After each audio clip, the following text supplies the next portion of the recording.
Data visualisation tools மட்டும் கற்றுக்கிட்டா பத்தாதா? ஆமாங்க, கண்டிப்பாக பத்தாது. டேட்டா விஷுவலைசேஷனுக்கு மட்டும் இல்லை, நம்ம உலகத்தில் பண்ணுற எந்த ஒரு விஷயத்துக்குமே அந்த விஷயம் பண்ணுறதுக்காக யூஸ் பண்ணுற டூல்ஸை பற்றி மட்டும் படித்தா பத்தாது. ஒரு விஷயத்துக்கு பின்னாடியும் அது ரிலேட்டடான தியரிஸ் அண்ட் பிரின்சிபிள்ஸ் இருக்கும். அதையும் நம்ம தெரிஞ்சுக்கிட்டா தான் நம்ம டூல்ஸை எஃபெக்டிவாக யூஸ் பண்ணி அந்த விஷயத்தை செஞ்சு முடிக்க முடியும். உங்களுக்கு புரிகிற மாதிரி சொல்லணும்னா, ஒரு கத்தியையும் ஒரு வெஜிடபிள் சாப்பிங் போர்டையும் வச்சு எப்படி காய்கறி வெட்டுறதுங்கிறத கற்றுக்கிட்டா மட்டும் பத்தாது. ஒரு வெங்காயத்தை எடுத்தால் கூட அதை ஸ்லைஸ் பண்ணுமா, டைஸ் பண்ணுமா, சாப் பண்ணுமான்னு டிஃப்ரெண்ட் டைப்ஸ் ஆஃப் கட் இருக்குது. ஒரு டிஷ்ஷுக்கும் ஒரு கட்டு தேவைப்படும். ஒரு சாதாரண வெங்காயத்துக்கே அப்படின்னா டேட்டா விஷுவலைசேஷன் மாதிரி ஒரு சயின்ஸ்க்கு யோசிச்சு பாருங்கள். ஸோ டேட்டா விஷுவலைசேஷனில் இந்த மாதிரி நிறைய தியரிஸ் அண்ட் பிரின்சிபல்ஸ் இருக்குது.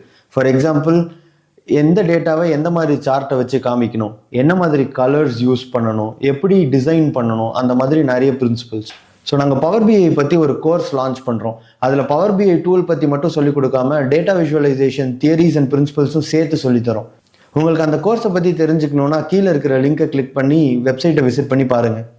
இந்த மாதிரி டேட்டா விஷுவலைசேஷன் அப்டேட்ஸுக்கு இந்த பேஜை ஃபாலோ பண்ணிக்கோங்க.